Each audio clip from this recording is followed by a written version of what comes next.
Hi, everybody. We are live. Welcome. I'd like to just introduce myself, Chassi Rifkin from mikvah.org, and we are going to begin tonight's session entitled Preparing Your Child for a Chassidishe Wedding with experienced mothers and Kallah teachers, Mrs. Sara Morozow and Mrs. Ruthie Sperlin.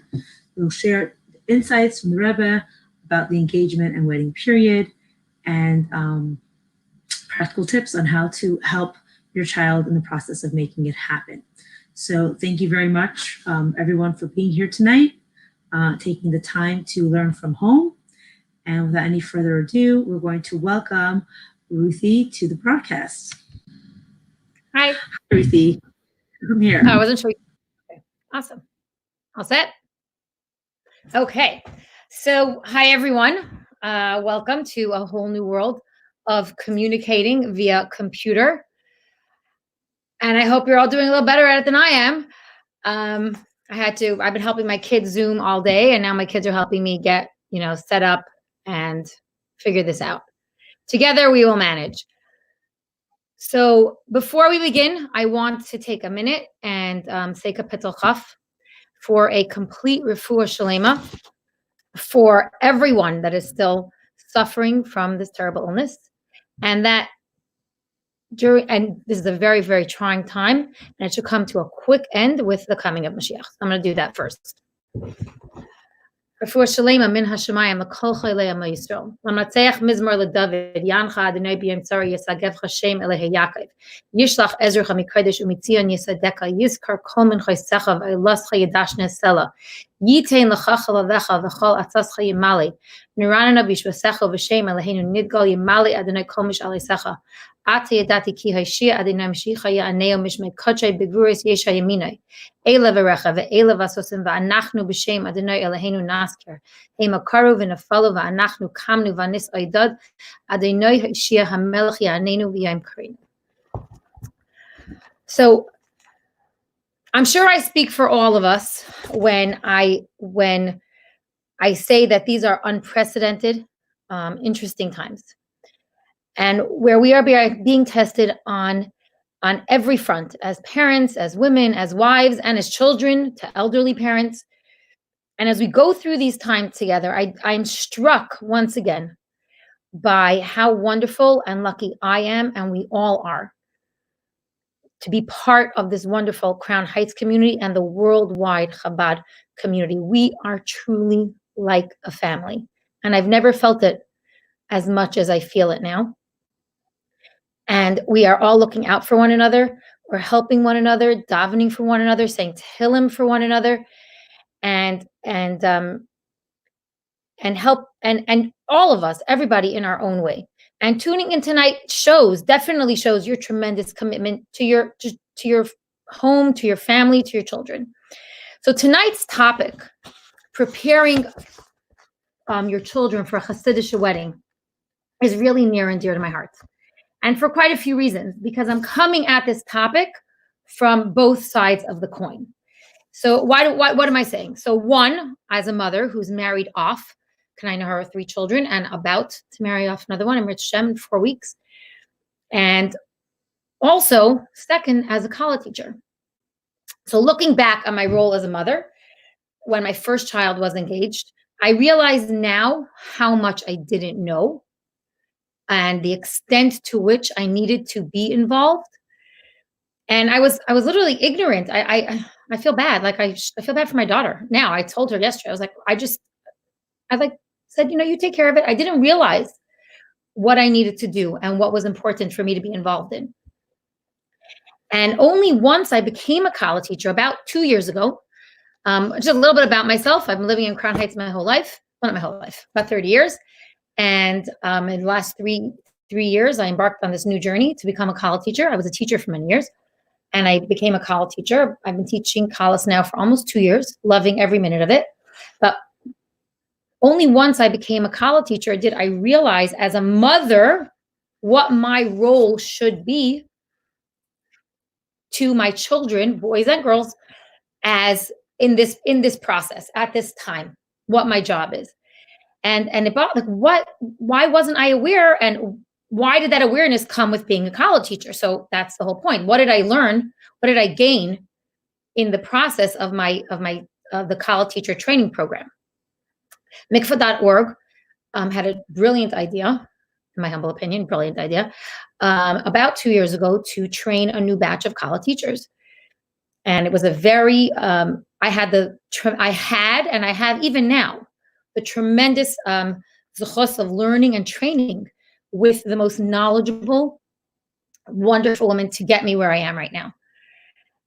And it was through the college teacher training program that I realized why, as a mother, what I didn't know and what I needed to know why. So, of course, when the whole college teacher training program started, what was created right along with it? A WhatsApp group. I know, roll your eyes, another WhatsApp group. But this WhatsApp group is tremendous. It has evolved with time, as now that we're all college teachers, it's more a forum where we daily post. We get sichas, we have advice. Our mentors are always there to help us. But with time, we all realized we had these same questions coming up repeatedly. And most of the questions we saw like a bit of a disturbing trend, is what you could call it. And we saw that very oftentimes the mothers of the engaged child were unaware of what their role is and what they should do and to what level they should be involved. And we realized, like, why don't the girls know this? And then we realized, well, their mothers don't know that they should be involved. It's not because their mothers are not there. They just don't realize that it's important for them to be there. So what do you need to know? What is the normal amount of involvement? What are vital points for you to know? And of course, what does the Rebbe say? And how does the Rebbe guide us during this important time, this important Yakar Mikol Yakar? This time is called the engagement period. So between myself and Mrs. Morozow, we will try to give you as much practical advice and guidelines as we can. The purpose of this is, for example, to make you aware of new trends that our children totally know about via Instagram, via social media that we might not be on. And you need to have a plan for how to deal with it and not to be blindsided by, I didn't even know that that's a thing. So naturally, you're involved with every other detail of the wedding: the caterer, the photographer, the music, the wedding planner, and the schedule at the wedding, and the makeup, and all of that, and helping to set up the apartment, and all those other little things. But our goal is to make you understand and to stress and to emphasize how important it is for you to know and be involved and plan these other matters as well that we're going to bring to your attention now. Planning beforehand is crucial. It's everything. So you don't have to iron out issues later on once they're engaged, and hopefully not at the actual wedding itself. So first and foremost, before we go into what you need to know, the practical pieces of once they're engaged, it's really important for you to know, to understand that each of your children are different. Each child is different. And the extent of your involvement while they're engaged, and the extent to which you're involved, depends on your relationship with each individual child. And for some of your children, compromise is going to be the word of the day, the week, or the months till they're married. For example, I'll give you an example. So you might have an idea of the kind of music that you want to be played at the wedding. And your child might want completely different music. And while you could think and you could say, well, what I want goes, take my word for it, that's not always the best approach. They're like I said, compromise is the word. And maybe you'll say to your child, okay, the first two dances will be with this type of music. And the third dance it's your choice. We need to, we could try to help with ideas, and it would be ideal. Now, obviously, it would be, this is ideal if you've had a a communicating relationship with this engaged child before they get engaged, that would be ideal. That would be amazing. If you don't have a child who's dating yet, then I would say to you, now is the time to work on your communication with that child. Getting to a place of openness and trust where they can let you know what they want and what they're thinking while they're dating, that's huge. But again, it doesn't work for all of us. We don't all have the same relationship with all of our children. We have a different relationship, a different way we talk, different trigger children. And that's not always going to work. So for those of you that your child is already engaged, and that's like that bus has left the station, then we're going to just try our best to give you tips and advice on what you can do and to what extent you can do it. But you're here now. And the question is, what can you do? So what is your first step? What should you do first as a mother? So first and foremost, one of the things that came up on our chat all the time is girls that are getting married in a month, and they were calling us and oh, I need a Kallah teacher. And we were, what? This should be the first phone call you make. And as a mother, you can do the research for your daughter. You can find a good fit of a chassan teacher and a Kallah teacher. This cannot be understated. This should be the first. Now, before you book a hall, I mean, in Crown Heights, it's not really possible because you need the hall before anything, but try your best. Call the chassan teacher, Kallah teacher, the day after, go to mikvah.org. We're all listed there. Do your research, ask around. Use a Kallah teacher that is certified by mikvah.org. We were comprehensively trained. We all have different styles. We all have different methods. We have all the same information. We were taught by all different types of professionals, rabbanim, seasoned Kallah teachers, pelvic floor specialists came to speak to us.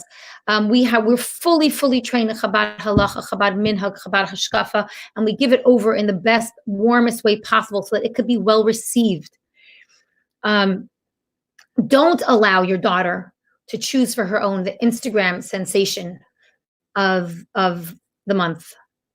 It's important that just because somebody has tons of followers on Instagram doesn't mean that she is the right fit for your child to teach your child the proper Chabad, Halacha, and Hashkafa, and Minhag. This cannot be overstated. Unfortunately, we have seen too often the negative effects of girls being taught incorrectly. And I actually had the pleasure. It was a pleasure. I had to reteach quite a few girls who needed to be retaught the halachas. And they walked away home with they were like, Mrs. Sperlin, thank you so much. This is what I was missing. And the next step, you choose who your Kallah teacher is. And you shouldn't just do it without conversing with your daughter and ask your daughter to speak to her friends. You can do that. But a really good piece of advice, and I love this, is when the mother calls me. After I hang up with the mother, I tell the mother, now have your daughter call me. But I do say, one mother called me, for example, that, her daughter did not grow in a Chabad community. Her parents are Chabad. She went to a Beis Yaakov school, and the mother called me. She was very concerned because her daughter didn't really get that much Chassidishe and Hagan, Chassidishe expressions.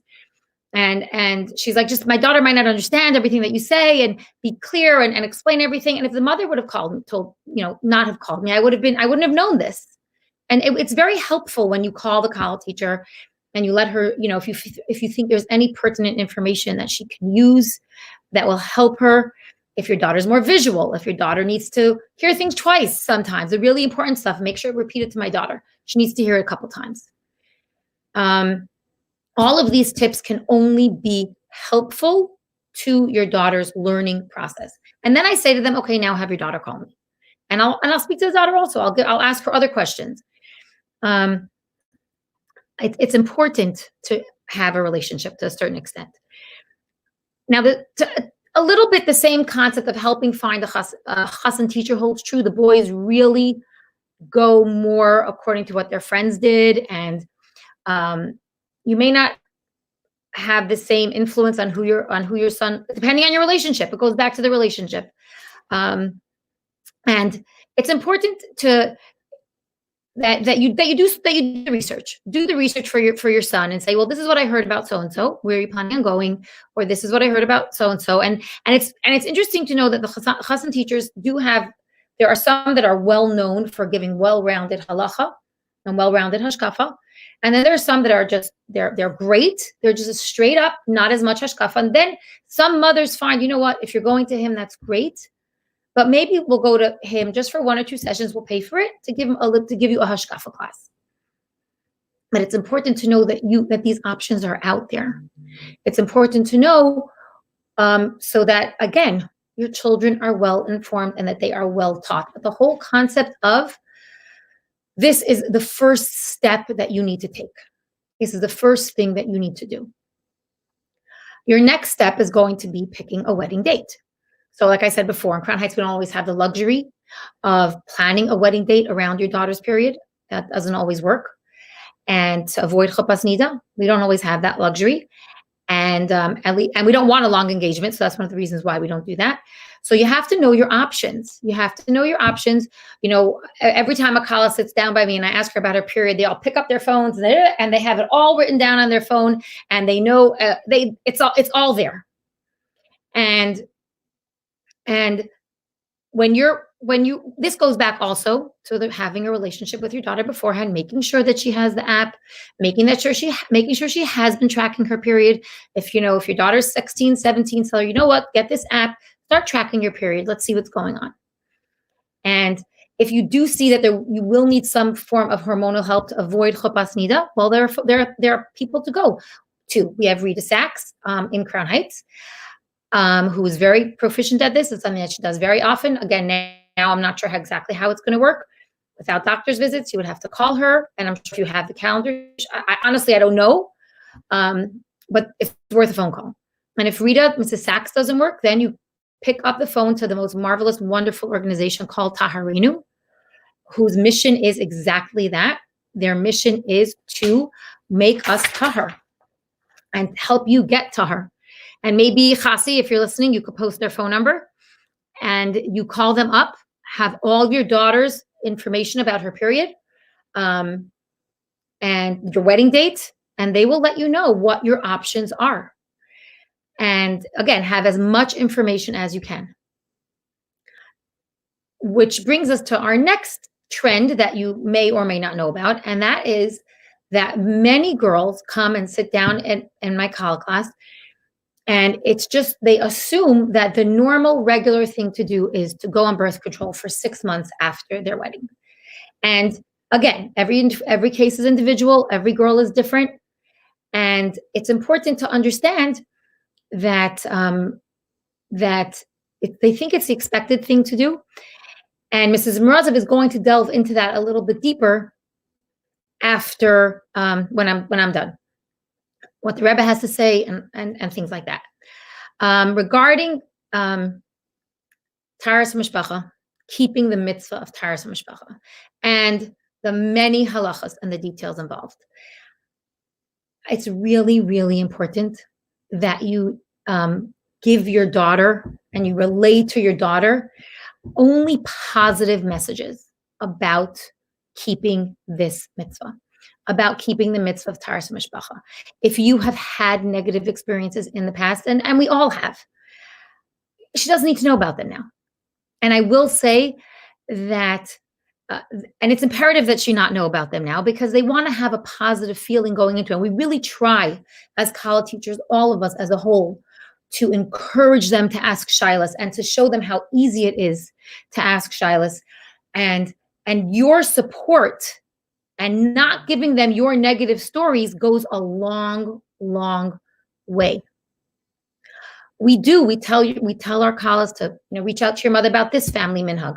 We reach out to your mother about a different family minhag, and again, that all goes back to the relationship that you have, and build and working out a relationship where you communicate with your daughter. But again, positive stories and thoughts about Taharas Mishpacha help a lot. And we really have a lot of wonderful Rabbanim out there now that are working really hard to make this mitzvah easier. And as mothers, you also have the tremendous chus of taking your daughter to the mikvah, making her first mikvah appointment. And it can be a beautiful, beautiful, heartwarming experience. There are also 3 mikvahs now to choose from in Crown Heights, each one magnificent in its own right. And talk to her about it. Which one does she want to go to? All of those things, helping her get, helping her prepare. Again, things are a little bit different with Corona, and we'll try to do a little bit later. But again, relay positive, good feelings about this mitzvah, even if you've had some experiences that are not so stellar in the past. So now that you've done these 2 things, you've helped find the Chassan Kallah teacher, helped plan the wedding date. What do you need to know about our role as Kallah teachers? How much and to what extent do we get involved? So we are here to teach. We are here to teach them, obviously, beyond that, we are constantly available for support for our Kallahs. Newly marrieds call us, and we are available for them for as long as they need us. For some of us, I know Kallah teachers, married women reach out to their Kallah teachers years after. They're having their first baby, they're, what to do, all that stuff, whenever that may be. And we are there for them to provide constant support. But having said that, it's really important for you to know what is not our job, where our job begins and where our role begins and where our role ends. We are not professionals. We are not trained in a professional capacity, and we don't presume to be. We've been given tremendous knowledge, and we know where the resources are to send you. We have reviews. We have, when we see an issue, we think there might be an issue, somewhat of a red flag, we don't ignore it. We try our best to encourage that you reach out, and you teach your daughter to reach out. We have a post-chasana class, a required post-chasana class, about 3 months after the wedding, to see just how they're doing.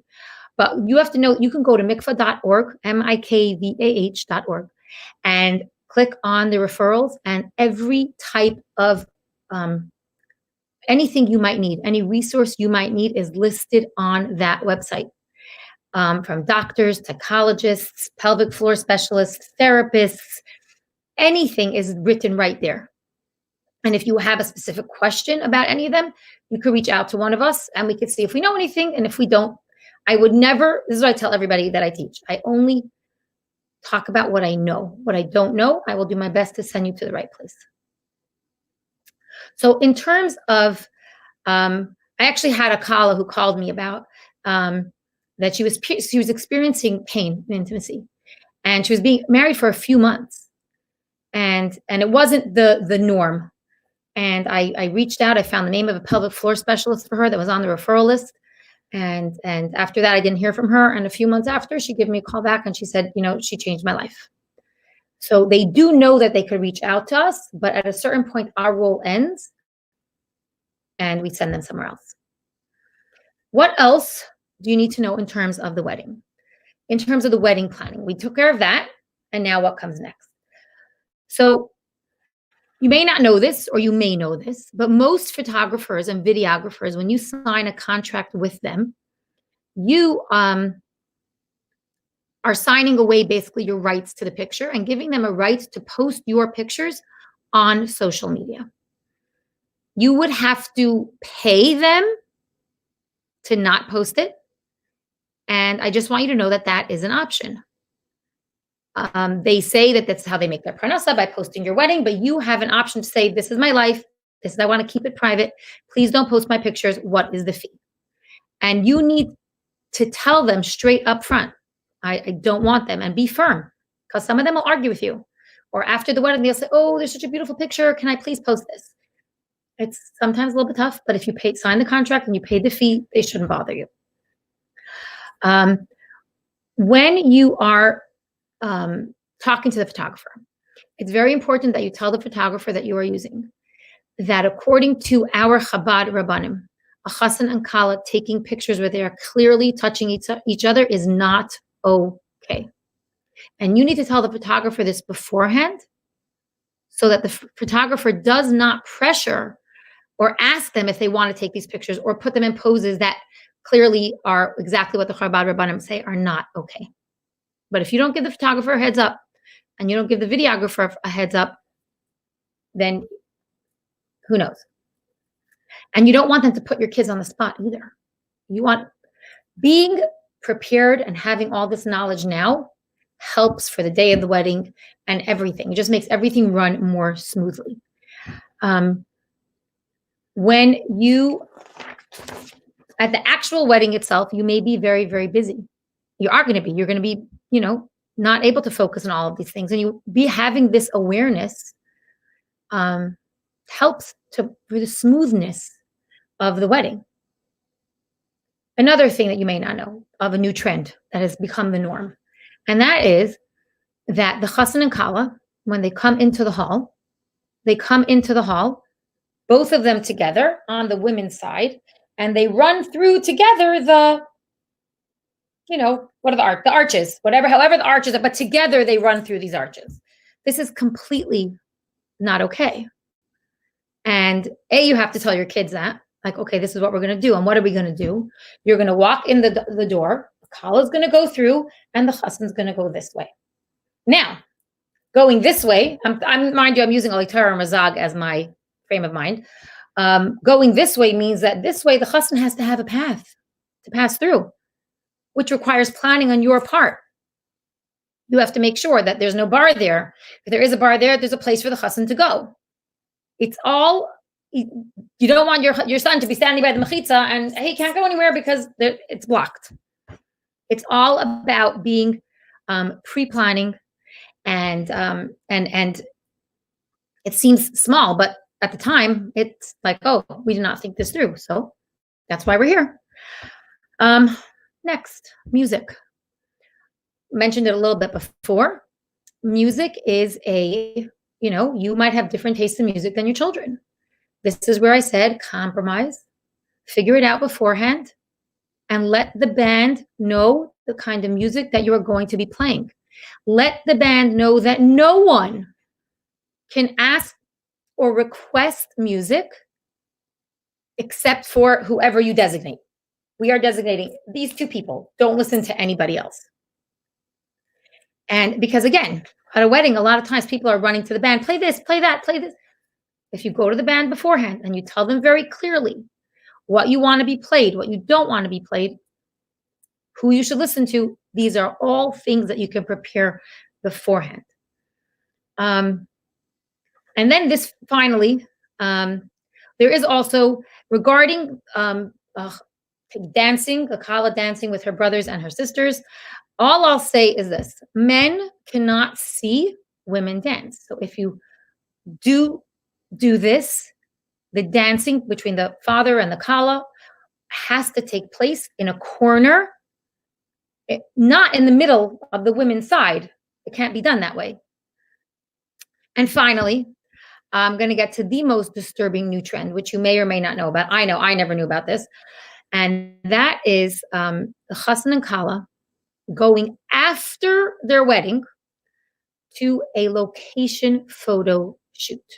Yes, after the wedding, when weddings are over at midnight or 12:30, and then they're getting in a car and they're going with a photographer to a shoot. Who knows where, how far away. And it's there are so many things with this practice that are disturbing. And the younger generation thinks that it is the coolest, trendiest thing that you can do. And it's kind of like they're losing what this holy day means. And on a personal note, a lot of what they do is posted on Instagram. A lot of these photographs become public, these videos become public, and their first opportunity as chassan and Kallah to be alone is broadcast, and it's taking their, what you could even call their intimate moments together and cheapening it and making it not special anymore. And they don't always see this, because to them it's, oh, it's so fun, we're going to get a beautiful picture. But it's bigger than that. Even on a practical level, they're not going to get home to their apartment, their hotel room, till 2 a.m. And they're exhausted at that point. Their adrenaline is crashing at that point. And delaying the mitzvah due to fatigue or is just not what we want them to do. It's our responsibility, and as far as we can, to try. And I say try because we do not demand and we do not command our grown children. We can only gently and wisely guide them and explain to them that this trend detracts from the kedusha of the day. It really does. And again, I'm going to stress that every child is different, and every child reacts differently to our advice and our input. And that's okay. And that's to be expected. But being armed with all this information that I gave you and what Mrs. Morozow is going to give you is always better than being, like I said, blindsided. I had a friend call me about, oh gosh, must have been about like 6 months ago. And her son had just gotten engaged. And she's like, Ruthie, quick, help me. My son just called me. And she said, my son came to me and he asked me, Ma, what are the rules and the guidelines about, what does the Rebbe say about how much time me and my Kallah spend together? And he said to me, he goes, Ma, if you exaggerate, I'm not going to listen. So she called me right away. And I said, I gave her my notes. I went to my notes. I read it all off to her.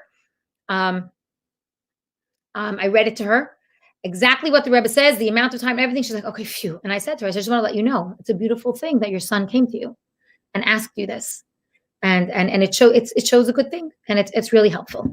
So before, usually, this is where I end and I switch off to Mrs. Morozow. However, I do have to take a little side journey into a quarantine wedding. Why do I have to do this? In today's time and in today's matzav, and I'm dealing with this personally right now, we have to understand, because we have to know what to say and what not to say to our sons and our daughters. And I stress mostly daughters, because for daughters, this is very difficult and painful that they're not getting their dream wedding with all the people that they wanted, with the place that they wanted, that they may end up getting married in their backyard. And we have to know what to say and really what not to say. And again, I don't really know, like I'm kind of flying by the seat of my pants also.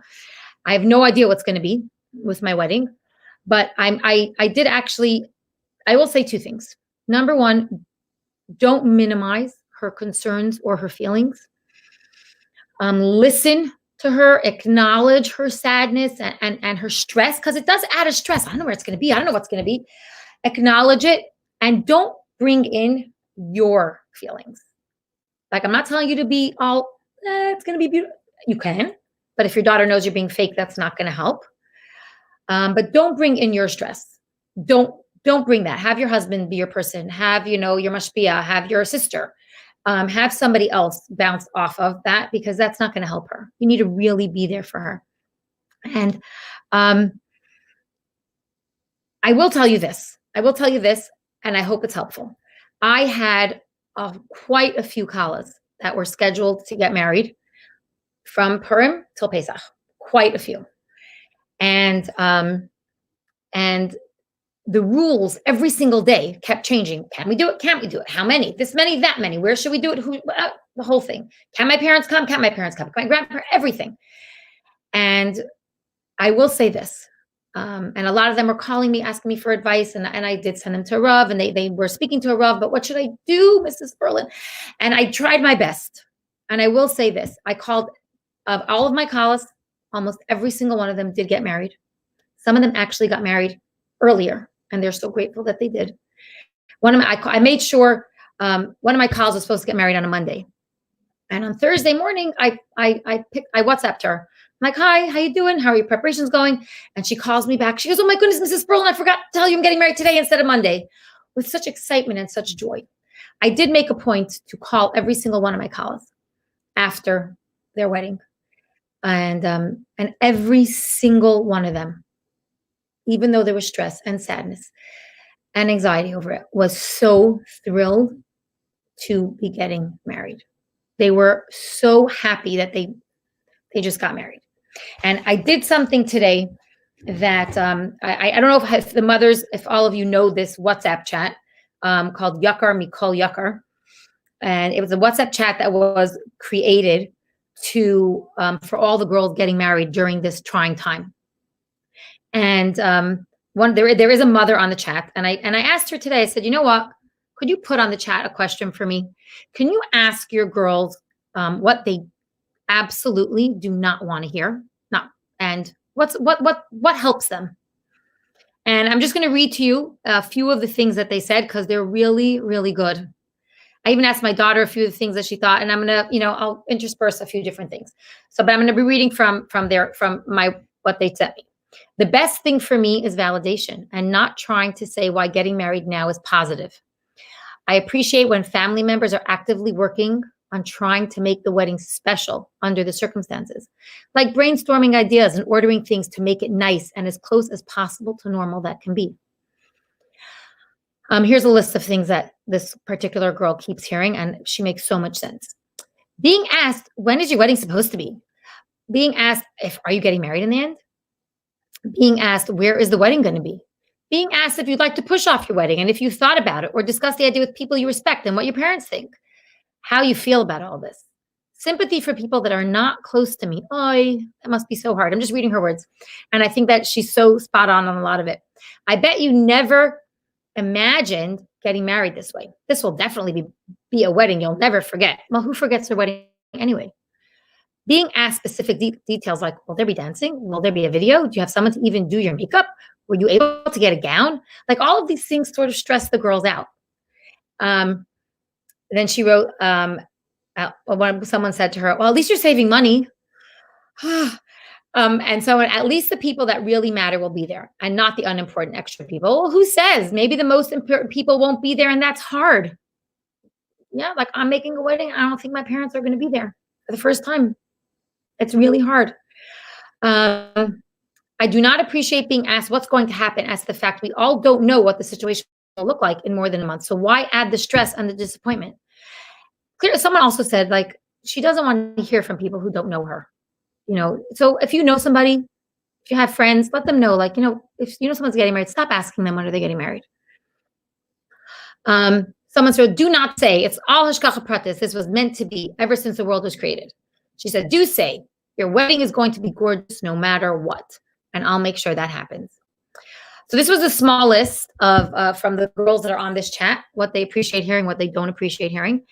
And I just want to say that I think I'm going to turn the chair over to Mrs. Morozow. And I truly hope that whatever I gave over now was helpful. And if you have any questions, please submit your questions. And Mrs. Morozow, you are ready to go.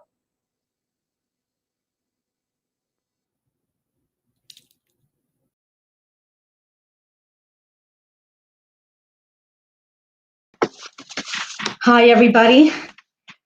I'm talking to myself, which makes it a little uncomfortable, but I'll keep smiling. So I always have somebody smile back. So first of all, I want to add just a few little details to what Ruthie mentioned. So she was talking about having a healthy relationship with your children.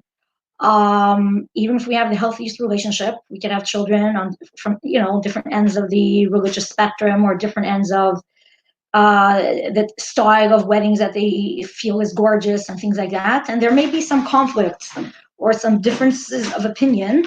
And she mentioned about working it through and compromising. So I want to add, it's important to have sometimes a Rav involved, because when it is a matter of even minhagim, never mind halachas, if it's about dancing or whatever, it's good to talk it through with an experienced Rav who could guide you so you truly feel that the wedding is done exactly how Hashem wants it to be, with Avos Yisrael and with joy and with good feelings, both for the parents and for the children. So I just wanted to add in that little detail of discussing matters over with the Rav if you see that there's in your opinion, there could be maybe different standards, etc. I also want to add that we're talking about our children, but in every wedding, Baruch Hashem, there are two families, two sides. And sometimes there will be differences of opinion as far as standards are concerned between different sides of the family. And of course, we want to have the greatest statement of shalom bayis, shalom between the sides. So sometimes also, I think it's important to also review with a Rav, if you feel what's more important. Shalom is for sure extremely important, but there may be some minhagim that are also very, very important. And you could be surprised how the Rav may come up with ideas that can make it workable for everybody, that everybody could really enjoy. Parents, chassan, the Kallah, both families, etc. That the wedding is really a happy and a memorable occasion. Another point I want to mention, just for clarification, so Ruthie mentioned about our Rabbanim don't want Chas and Kallah touching pictures. So I want to clarify that if their clothing touch each other, of course, if she's Tahira and it's an Edel pose, that's fine. We're talking about when their hands are touching each other, etc. That's not okay. And I think it's important that you call your own Rav for clarification in this in great detail, because sometimes we see so much of one thing, and sometimes maybe we feel challenged because everyone's doing something different and our children want something different. You want to clarify on what's right to do in your situation. Another little clarification that I probably can elaborate B'ezras Hashem a little bit more when it comes to the dancing, but I just want to clarify that it's different in halacha if you dance with your father and grandfather, or the chassan dances with his mother and grandmother, versus brothers and sisters. It's different in halacha. Father can dance with his daughter, or a grandfather with the granddaughter, and so too the chassan could dance with the mother, the grandmother. However, and of course, other men cannot see any women dance. But even so, whether it should be done in public or not is up for debate, and there's reasons for that. And therefore, if even though it's mutter and halacha, if let's say the father of the Kallah comes to the Kallah side and they dance and no other men watch it, and etc., but still, you have to be careful to find out first from your Rav if this should be done and how it should be done. It's not you have to be careful. The next thing and about brothers and sisters, that's really in a whole different category. And I don't yet know of a Chabad Rav that permits brothers and sisters dancing together at a wedding, like holding hands in a circle. It's something that you should clarify with your Rav, just to make sure that your wedding is done the right way. And we'll get back to that a little later, B'ezras Hashem. I also want to mention that Ruthie she said she was in touch with her Kallahs who were getting married, between Purim and Pesach. So I also want to mention, if you're like the mother or a shviger of one of those couples that began their marriage quarantined, they had to stay home, they couldn't go out, there's no kollel, there's no work, there's no job, or if they're quarantined, it's either with the shviger or the shver, or the shviger or the shver from the other side, each one, it does present an extra strain on their shalom bayis. So it's really good if you create for them space, emotional space and physical space. And we are in touch with our Kallahs with different ideas how to navigate such a situation. Definitely a different beginning of a marriage for many, and tools are important. But B'ezras Hashem, I hope those days will be over, so I won't elaborate on those now publicly, because hopefully they'll be unnecessary for the future Kallahs. Another thing I want to mention from a Kallah teacher's perspective about mothers of Kallahs. So number one, and the first part is not just about mothers of Kallahs, but also about mothers for Chassanim. So I want to mention that the period of engagement and marriage and transitioning into that new stage of life is stressful. There are physical changes, there are emotional changes, there are a lot of things happening at the same time, and the level of anxiety and stress will go up a notch or two or more, no matter who it is that we're talking about. So a few things on that. As parents, we should be able to know our children well enough, and it's important that they have their own mechanism how to resolve a stressful situation, how to calm down, how to relax. If they have somebody to talk to, if they start feeling anxious, it's not the time during the engagement to stop the therapy, stop the medication, and just like shush it all up and just get you married. For our carrots, it's time to provide more support for people who have anxiety and stress and all that. More support, it's emotional support, or whatever it is, that the transition, extra support is needed during this transition time. I also want to add another point, as far as from the Kallah teacher's perspective. There are some girls that are very aware of their body. They're very comfortable with themselves. And there's some girls whose whole concept is very, very new. And even if you're not your daughter's Kallah teacher, mother to daughter, if you have the right relationship, you can discuss what they learn in Kallah classes, if they have to do a badika, do they need help, do they need tips, buy them the badika cloths, ask them if they want to go to the bathroom and try if they need any help, if you have any ideas. Sometimes a Kallah is not sure that she's doing the badika properly. It causes a lot of stress. In many communities, we have here in Crown Heights, a bodekas, a nurse that could be helpful to reassure the Kallah that she's going in the right place and she's doing a proper badika, etc. Offer that support, offer to take her, offer to be there for her when these changes are taking place. Of course, depending on your relationship, but for many, it's such a huge relief. Like when we go through, when I meet with my Kallahs privately, so closer to the wedding, so we go through the whole schedule. This is the day you can do the hefsek, this 7 clean days, 2 batiks a day. This is when shki is. This is when there's nates and says, we figure it all out. You have badika cloth. I give them a pack of badika cloths.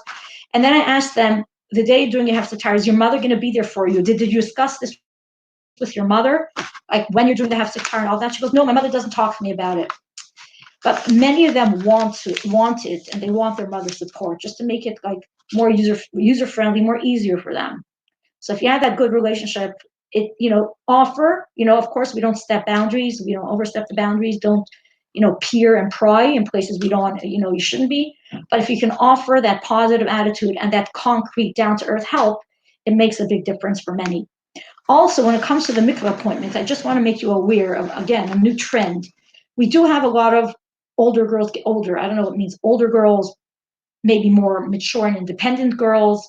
They do their own thing. They have their own jobs. They make their own money. They make their own life choices.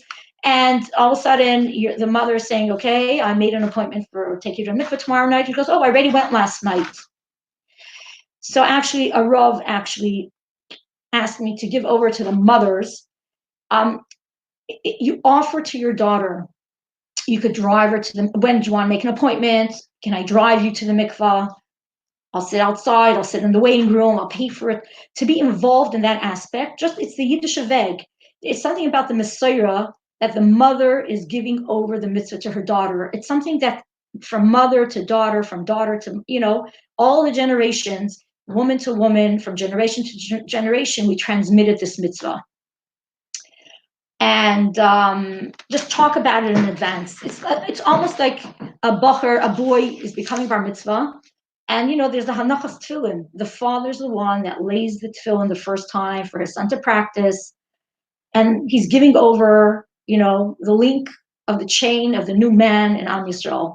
Could you imagine if the father comes and says, okay, Ingela, here, I want to help you. It's the first day. We're putting on tefillin. Goes, and the boy says, oh, Todd, don't worry. I already did it yesterday. My friends already showed me. It's not correct. So some of the girls don't know that it's really not. It's like it's a proper thing to do. There's something called maybe etiquette. If your daughter asks you to watch her tefillah, you say, hey, we don't have to take it that far, but being part of the process of being a bit more involved. Okay, so that's just a little bit more little notes on what Ruthie said. And again, I just want to repeat again, it's really challenging to me to stare at myself. I should have put some puppets in the background, like some puppets or something. But I'll try my best, and I'll try to, become a bit more enthused. I don't see any facial expressions. I don't see any reactions. So it's a bit more difficult, but we'll, as Hashem, rise to the challenge. So I just want to give you a bit more. Ruthie was talking about things to be aware of about the wedding. And last week, I think It's a Bro did a phenomenal job. And a video I think is posted on mikvah.org about just the reasons behind the minhagim of the wedding. So I just want to talk a little bit more about that, and then we'll backtrack to the period of engagement. I want to address that in a bit more detail, trends that are happening now that we should be aware of, and what we can discuss with our children. I just want to mention that in the olden days, we felt holy. We had opportunities that were granted to us that made us feel it's a holy time. For example, I don't know if you remember, we got the biggest gift that the chassan could give the Kallah is a tehillim that the Rebbe used, and there was a whole way that happened. Or on the wedding, there was the Chassidishe Klolis, where the Rebbe addressed the chassanim and Kallas and their parents, and we got to get a doll where we passed by.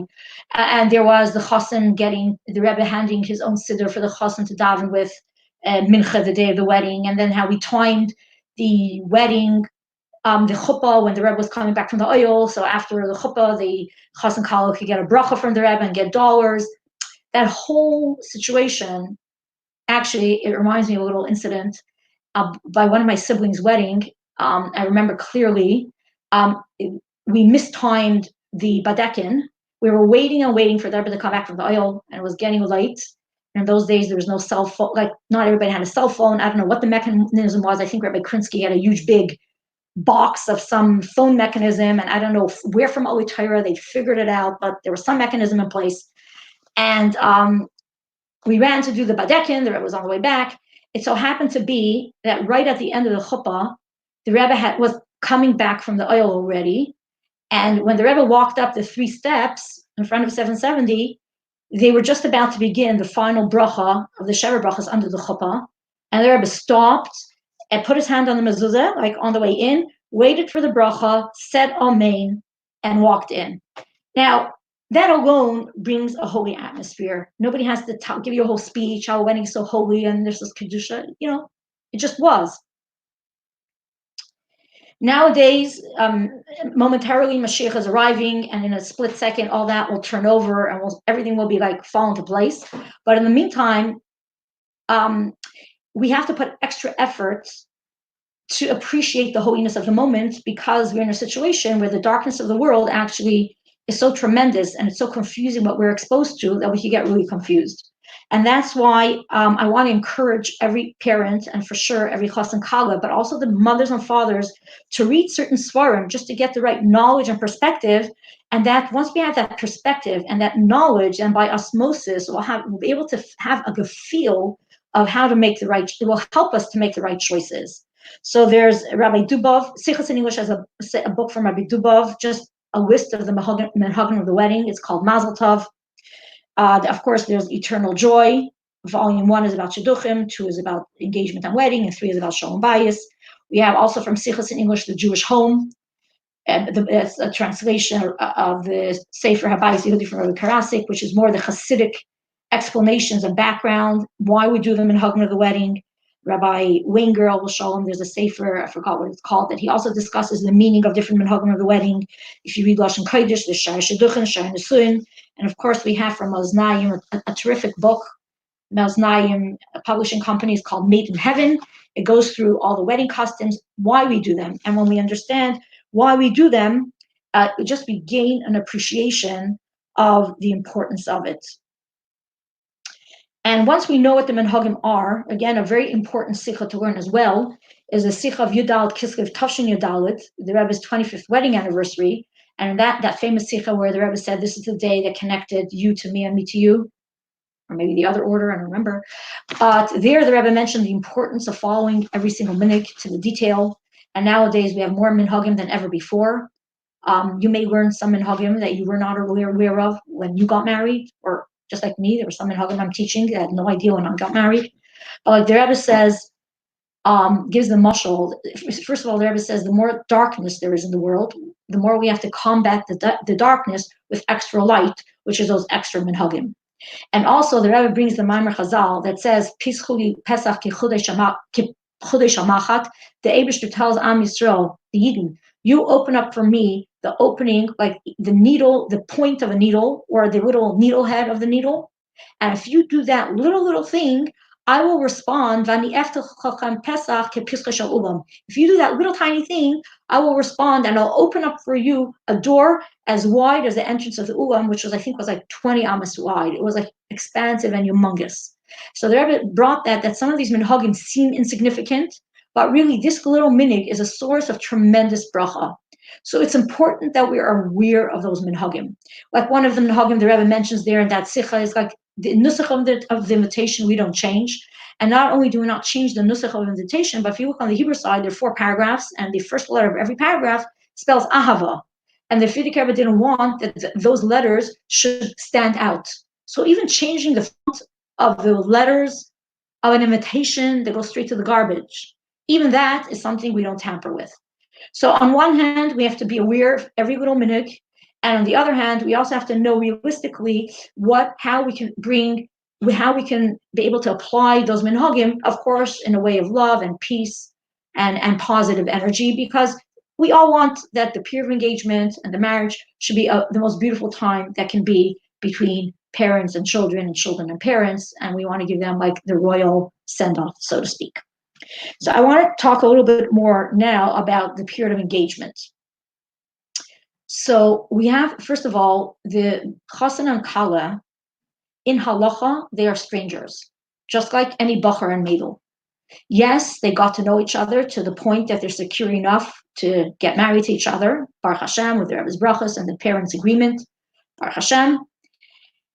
And at this point, we've even though they're engaged, but halachically, it is a iser min haTorah for them to hug and kiss.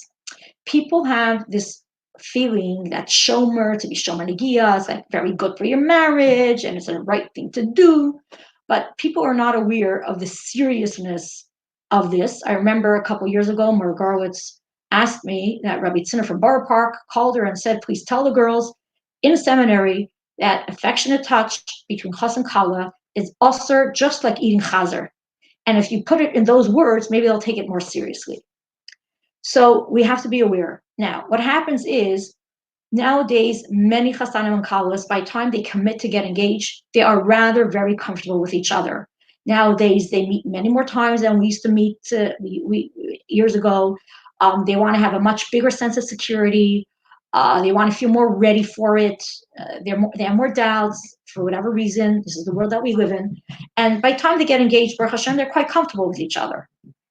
Still, we must follow the Rebbe's Hayra to limit the exchanges between each other or in the time that's spent together. It's the greatest advantage that the chas and kallah limit their time together based on the Rebbe's Hayras. In other communities, it's very different. You know, other Hasidic communities, you get engaged and you say goodbye to each other till you come to the chuppah. But the Rebbe gave us a different hayra, how we should conduct ourselves. We do meet once or talk either once a week or twice a week, depends how that's interpreted. We, in that limited fashion, to be able to maintain the proper positive attitude and security and excitement to come to the wedding. And the Rebbe's Hayra was once a week, maybe twice a week for a couple hours. The Rebbe didn't say how much time, but from Chassanim teachers, a couple hours, and that should be enough. In between those meetings, there's no need for communication.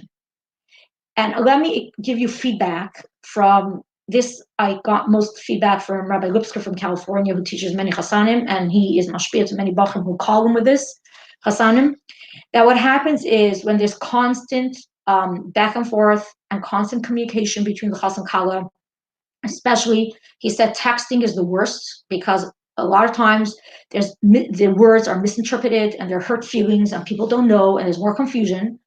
But because of all that communication, what happens is they grow closer. Either they go closer and closer to the point that they feel so close that we're putting them in a big nisayon not to touch each other. And lo aleinu, how many people cross that line, unfortunately, because that is, you go from point A to point B to point C to point B without any yellow light before the red light. That's what ends up happening, or chas v'sholem, even worse. And so the Rebbe's yellow light was there for a very healthy reason. So there's no need to communicate between each other. And something else happens when there's that constant communication. When you're always chatting and chatting and chatting and catching up, what you ate for breakfast and what you ate for lunch, and I went and I did and I feel and I this.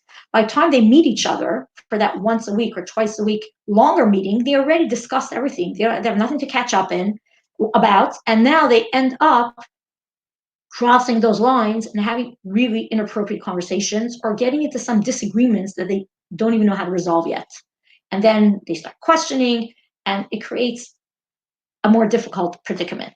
So it's important that we know that the same Hayra that the Rebbe gave years ago, that same Hayra is for today, not to make it more difficult, chas v'shalom, for chas and Kallah. Because when we have the proper boundaries and the proper borders, and like today, it was in today's chitas, the beginning of Kedoshim, kol makom she'atam ma'aseh geder erva, sham atam ma'aseh kedusha. When we make fences around erva, when we make those fences and those guards that we shouldn't trespass inappropriateness in male-female relationships, that's where the kedusha could rest. And we want the shechina to rest between the couple. So they have to know what's right and wrong. Does it mean absolutely no communication? He could call and say good Shabbos. It's okay. If there's some technical information, I have to sign a legal document, what's your English birthday? Yes, they could communicate. Well, and if they need to know more than that, pick up the phone. If your sister got engaged, you don't have to wait till you meet to say Mazel Tov, obviously. You could pick up the phone and call and say Mazel Tov. But those are exceptions to the rule, okay? Keeping those borders, keeping those barriers creates a healthy period of engagement where the chassan can focus on what he needs to, the Kallah can focus on what she needs to as an individual. Like Ruthie mentioned, the Rebbe calls it Yikar, the time of engagement is more precious than precious. We want to increase in Torah, Avodah, and Gimel Chasadim to solicit the tremendous brachas that are available to come, are going to be showered down to us under the chuppah. And that's really what we should be investing in. And the chitter-chatter and the chit-chat between chas and Kallah really demotes the engagement and creates a lot of unnecessary tension. The other rules between chassan and Kallah, you can read in the Svarim and Eternal Joy. I don't think I'm going to list them here because they're quite clear, but I just wanted to, again, the trends of this. Some mothers are so confused. They say, wow, it's so nice. They're so comfortable with each other. They're always hanging around with each other. They're so good with each other. They can talk for hours and hours and hours and hours. I love it. I didn't have that when I was engaged. It's not okay because, again, you're putting them in an asayin of being over and isser dairaisa. You're putting them in an asayin, like the Rebbe said, when there's distance, when there's closeness, when there should be distance, there'll be distance when they should be close. You're putting the relationship at risk. And also after the wedding, when it's time for the chassan to accomplish the mitzvah of marriage in the physical sense, when his hormones were played around with because he hung around with his girl for so long and he didn't do anything about it, nowadays we see that it takes so much longer for many of the chassanim to be able to perform the basic mitzvah of the physical aspect of kiddushin. I'm just saying that it's something that we should be aware of. And if we truly think this hayra is a treasure and it's a benefit for our children, we'll hopefully find the right words to convey it to them with full love and full and good feeling. Another thing I want to mention about the period of engagement. Okay, sometimes your child will come to you and get really scared. Maybe I made a mistake. Maybe I chose the wrong person. I'm really nervous about getting married. He said something that really put me off. I don't know if I want to go through all this. Please don't dismiss it that she had a bad day. Okay? Listen. Number one, listen and validate. Sometimes it's just a little nervousness, and if you listen and you validate, it's really nothing. Sometimes it's not really nothing. And sometimes us parents are so invested in the wedding preparations. We already put so much money, so much time, and we sewed the gowns and we ordered the photographer, that it blinds us from addressing this issue of the fear or the anxiety, or maybe I made a mistake and maybe I don't want to go through this. We are blinded and we don't address it logically, and we don't work through it properly. A Kallah teacher is not the proper person to work through it either. When a Kallah comes to me, I have no idea where she's coming from. I don't know if she's always anxious. I don't know what her relationship skills are all about. I don't know if she has commitment issues. I have no idea. And all of a sudden she tells me she's so afraid to get married. I'm not the one to resolve that issue either. But Baruch Hashem, we have many experts in the professional field, I'm not going to list them here, that they have a chush, because either they're trained in psychology or social work, or sometimes they just have a chush in figuring this out, that they help the Kallah or the chassan, often it's the chassan as well, work through what is the source of the anxiety. Is it the chassan Kallah's personal issue that they're afraid of change, they're difficult in transition, they're afraid of commitment, or there's something truly wrong with the other party, something that really is a serious red flag, and perhaps better break an engagement, the chas v'sholem, get stuck in a marriage that needs to, in halacha, be chas v'sholem undone. This is something very serious that we shouldn't dismiss. When in a few situations when I was involved with what later became clear as somebody in an abusive relationship that had to lay away, unfortunately, but al pi Torah, the marriage had to be absolved. It's interesting that when I asked the girl, did you sense anything about this earlier? And very few would say during the dating, but definitely during the engagement. But either they covered up their own feelings because they didn't want to have to deal with it, it was too hard, or whoever they told to say, it's nothing, you're a Kallah, so like you're all nervous about something. There is, you could probably go online. Lisa Tversky gives a really excellent workshop. I think maybe the Shalom Task Force also does, just as parents, what will be the proper reactions if our child comes to us during the dating or during the engagement and breaks the news? How can we be helpful and not hinder to find out the proper outcome? Okay, so I hope you understand this, and if this happens, to be there for your children that way. So I don't know how much longer I have. I want to address a little bit more about the dancing. Okay, just like we planned the menu to the T. I know I have family members that are, for example, gluten-free. If they're coming to my simcha, I have to work with a caterer through and through, what they put in the soup. Sometimes they don't even realize what means gluten-free, thickeners and all that, but we have to go like step by step by step by step. Or if somebody wants a certain shechita, and we have to figure that out, or whatever. We plan the menu and the decor, we go step by step. So too, the dancing also. You don't want chas v'sholem at the wedding when people are on a high and everyone's excited. You don't want chas v'sholem something should end up happening and all of a sudden, hey, what just happened? And it's something that's not appropriate or even against halacha at our wedding. So something that we have to walk through the chassan and the Kallah. So first of all, I just wanted, for those of you, if you're aware of Chabad history, even before the 10 Mivtzoim, one of the fierce battles that the Rebbe fought was the battle to reinstate proper mechitza, both in shuls and also in simchas. At that time, there could have been, from people who were lax in matters of hair covering and in matters of mechitza. And it was something the Rebbe fought very hard for to put back in place al pi halacha. So we find there are letters of the Rebbe documented about the Rebbe's fierce feelings on this topic. And again, here the Rebbe was fierce in certain ways. I think they're in eternal joy for sure. In the Sefer Shidduchim v'Nesuin, there's a couple listed one after another. So I just want to share with you two of them just to understand the importance of thinking it through before and not waiting for something to happen by chance. Okay, one moment.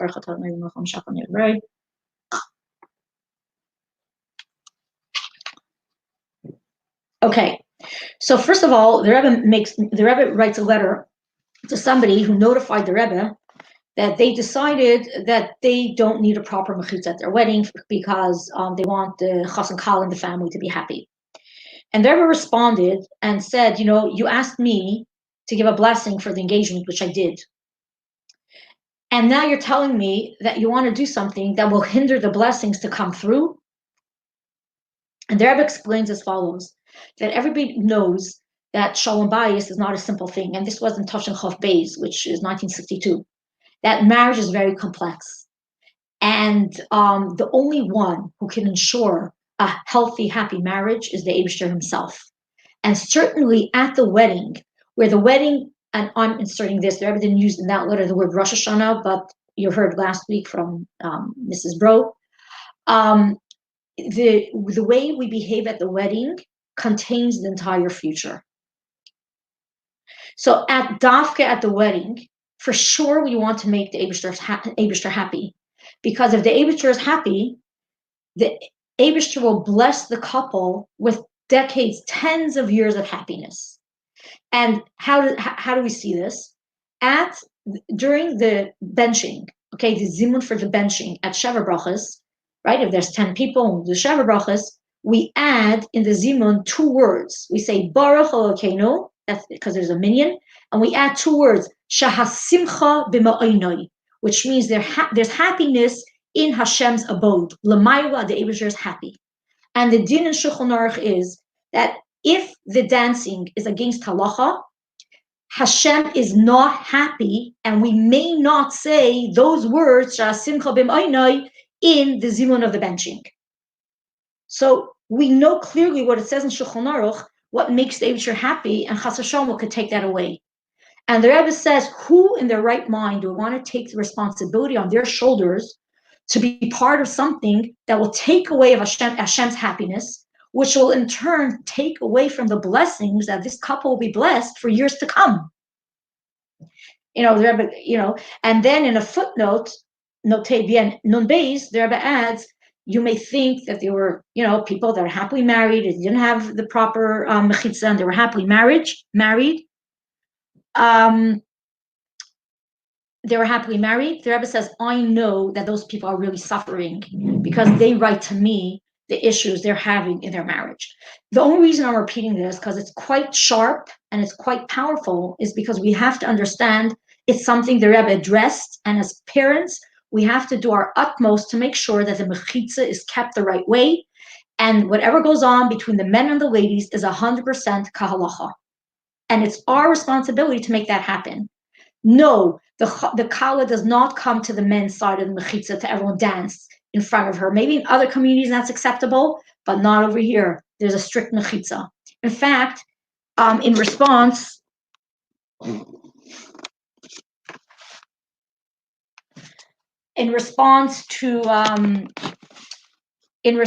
to somebody, a Rav actually asked the Rebbe such a question: why by Chabad we don't have a mitzvah tanz?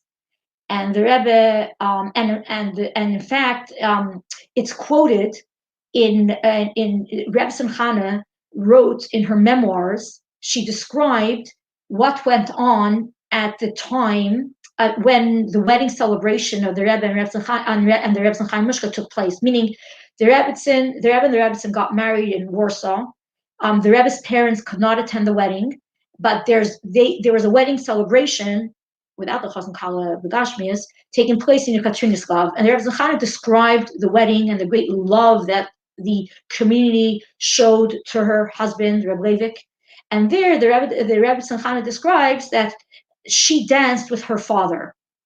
So that's the question the Rebbe was posed: like, is dancing with your father okay? And in there are Hasidim that do the mitzvah tanz. It's so holy, like the Kallah is like a Sefer Torah, and there's a way to dance with her. I mean, of course, holding a gartel, but the Chassid may be holding her hands. It depends on the communities. Why by Chabad we don't do this? That the Kallah dances, the mitzvah tanz, etc.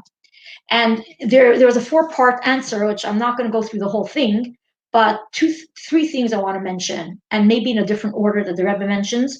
One, the Rebbe says we see what this has evolved into, meaning perhaps in some communities they know the halacha, they will keep strict halacha, the way the Kallah stands in the men's side, she doesn't move, she doesn't dance, she stands there like a soldier, and with a gartel or whatever, with a chosin, she stands and shakes her hand 3 times, and they keep the tznius 100%.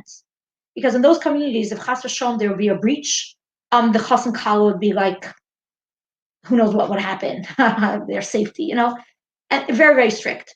But in our community, Baruch Hashem, we're a very open community, and we are very accepting of many different levels and kinds of Yidden. And perhaps for one person, they would be keeping the halacha, but that may lead, and it had led to others being confused, and maybe even more than confused, and they don't end up keeping the halacha properly. And the Rebbe mentioned it's important to ask the Rav of that community how you want to go about anything that has to do with dancing between the opposite gender. And I think there was a story that somebody wanted to, a big donor wanted to give a shliach a big donation if the shliach would do the mitzvah dance at the wedding, and the Rebbe said, no way. So even though by other Chassidim, not no way, chas v'shalom, that's not the words the Rebbe said, I used the wrong lashon, but maybe by other Chassidim it's a beautiful thing, but by Chabad we don't do it at all. Okay, so and also this quote unquote mezinketans, it's not a Chabad minig, it's not even a Yiddish minig, it comes from Greek mythology. So it's not something that we do. Just because it's the youngest or the last one getting married in the family, there's no excuse, there's no allowance for men and women to dance together at that time. There's always two sides of the family. It's inappropriate, or it's usher for women to dance in front of men that's not their father, not their son, maybe their brother, but there's always going to be a brother-in-law, there's going to be people watching, and it's usher to cross a mechitza that way. And again, this is not a Chabad minig. It's true that Chabad families, some of them do it as a trend, not as a minig, not because it's not a minig by any Chassidim, not even Chabad, this mezinketans. Together, the men and ladies. Yes, it comes from actually the Russian Yiddishists. The Yiddishists were a group of Yidden that they believed, unfortunately, that what keeps the Yiddish nation, the Jewish nation, thriving and surviving, chas v'shalom la'aleinu, not Torah mitzvahs, what keeps them thriving is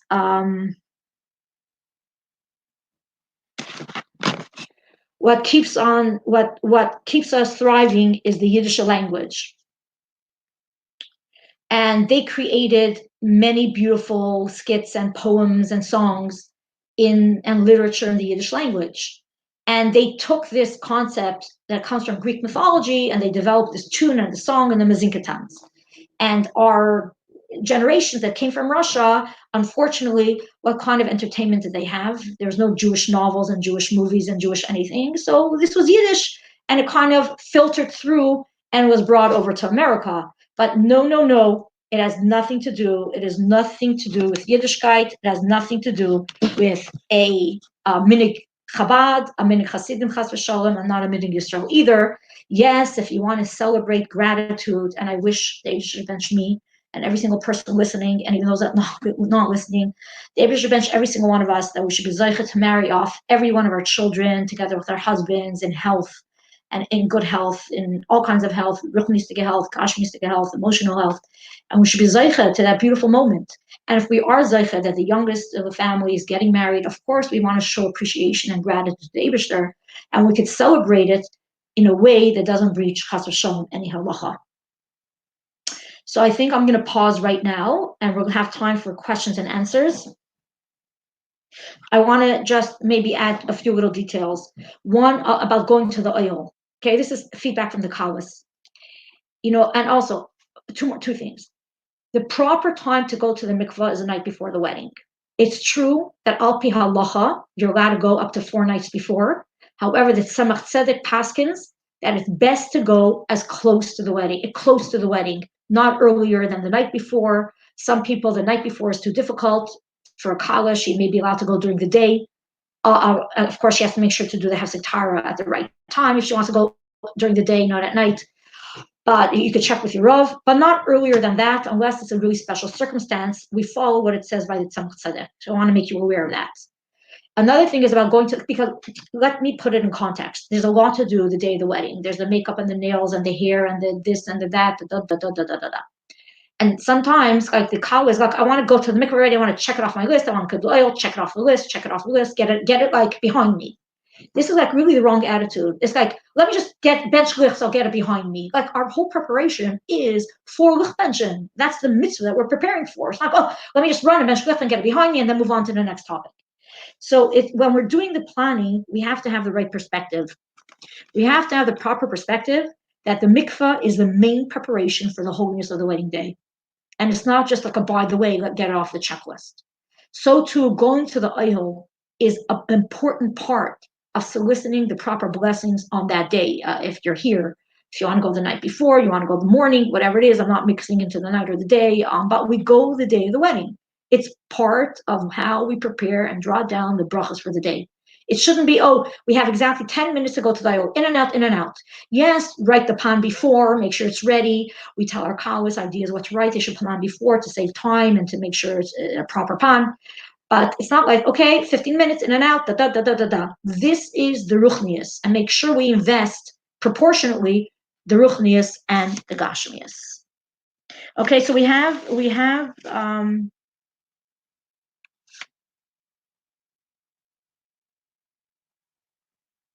okay, so we need more elaboration. Maybe Ruthie and me could get on this together about wedding pictures. Okay, Ruthie, do you want to speak first and I'll speak second? Or I had a question about the wedding pictures. Well, my daughter came to me and said, "Ma, everybody is doing it, and how do you answer the? Sorry, I'm not how everyone's doing it. Well, why shouldn't I?" I went back, and my answer to that would be, even when I speak to my colleagues, the day is like Mr. Morozow said, it is a holy day. And years ago, we had this book of like Mr. Morozow said, all these things with the Rebbe walking by your wedding, like, wow. And by doing that, you're completely losing what is happening on that day and the importance of that day. This is what I tell my colleagues every time. I will say one thing, a lot of them do what they want to do in the end anyway. I just think that it's important that you know when you're armed with information to properly respond to your daughter or when she comes to you with this question. And I'm going to throw the ball back to Mrs. Morozow about taking pictures where, that your children want to take the pictures, but you told the photographer that they shouldn't. You want to answer that, Mrs. Morozow, or am I to keep going? Look, we can't get involved in that. If they do what they do, they do what they do. I mean, why should we spoil it? Like whatever happens, happens. But a lot of it comes with thought and planning. I think over here, college teachers do have a big role in this, and Chassanim teachers, because sometimes they'll hear it better from us than from parents. And then between the parents and the children, we don't want to create uncomfortable feelings and a rift. But I just want to make it a bit more clear. If we give the explanation in the arum, like the whys and the whats, sometimes they can make better choices. Okay?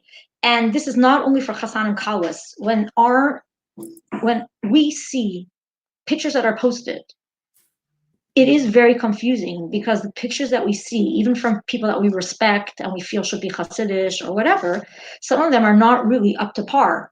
And it's very confusing for ourselves and for our children. And that's why I mentioned it's important to speak to your Rav. It's not about hearsay, what everybody does. When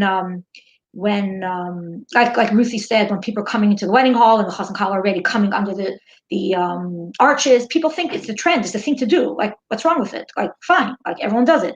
So a lot of this stuff, when we have to explain what is right and what's wrong, and sometimes just the more I just found from my experience how many people Pasha don't know.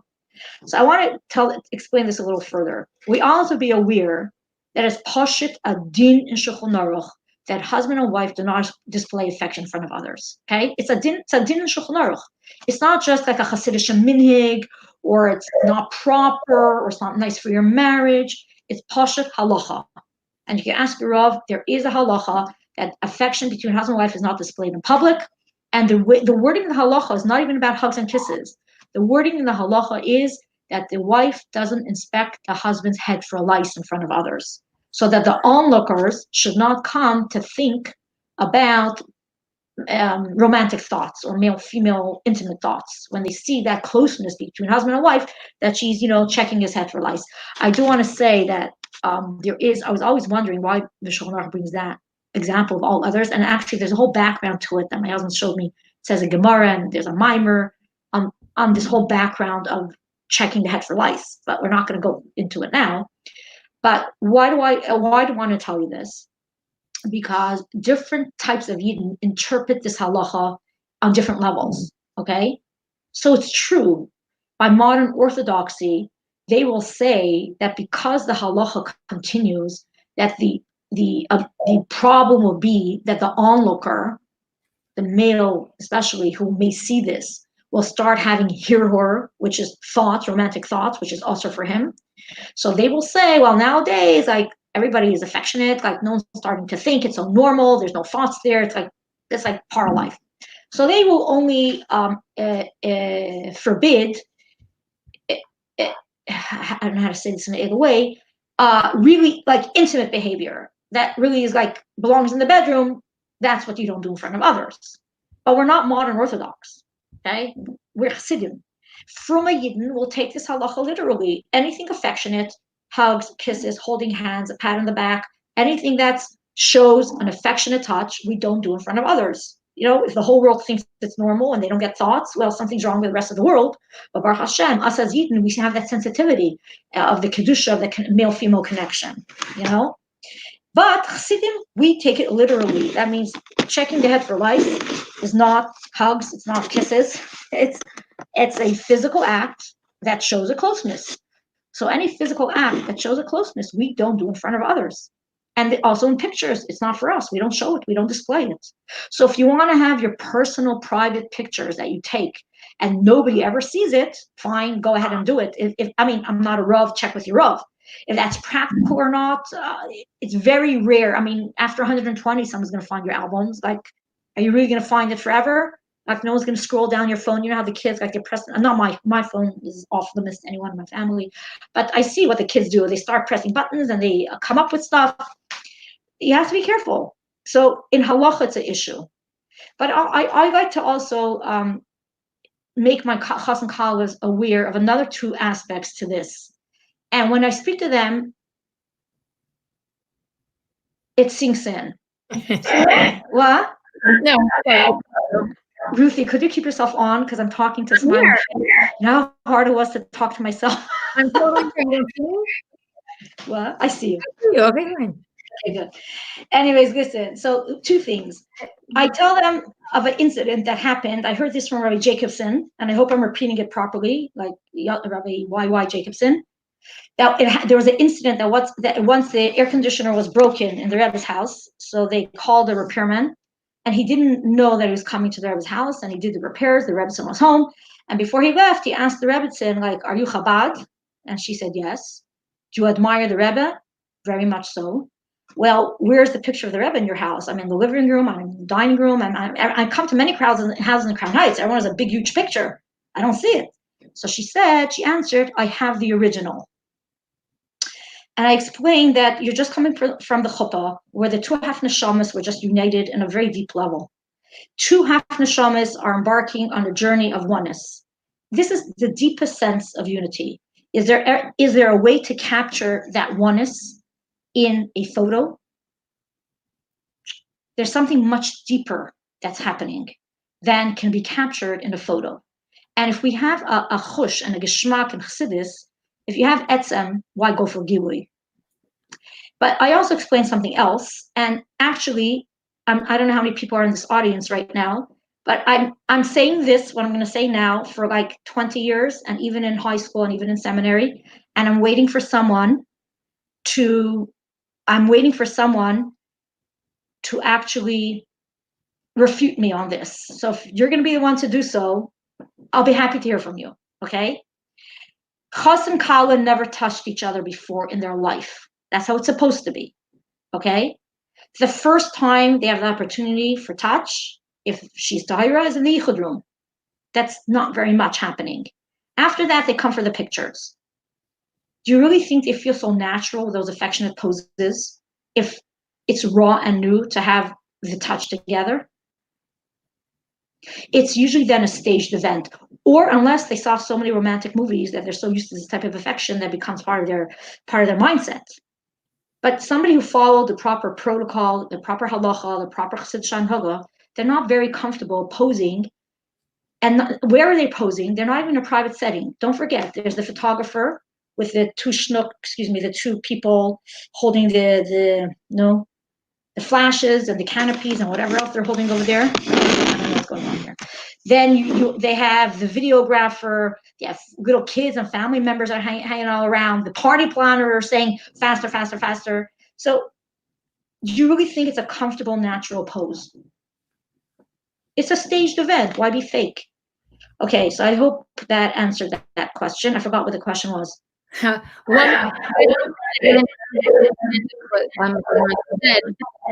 And that is, if your children do decide to do this on their own, because they're adults and they're grown-ups, you can tell the photographer after the fact, when you do send out the wedding photos to everybody, put their photos in a separate file.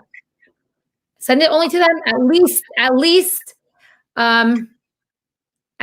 you can control that. At least you have some element. And again, what to do when everyone is doing it is the same answer. You can only once again express the importance of the kedusha of the day. And I don't think we could do much more than that. When my kid comes to me and says, "Ma, everybody has a phone and I don't," it's basically the same discussion that I have. It's not something that we do, and I explain to them why. Well, not anymore. As devices flying all over my house right now, but I have that discussion with them, and especially with my grown adult children. It's your wedding, and I try my best. And then I know one thing: I control very little in my life, and I hope that what I say resonates. I have Kallahs who sit with me, and we talk about posting pictures, and they shake their head and they listen to me, and then the next thing I know, their photos posted on their new WhatsApp profile. I don't know. I can't really. When do you say it to them? When do we tell them this information? I think it should start. My kids know about how I feel about social media from a very, very young age. Very young age.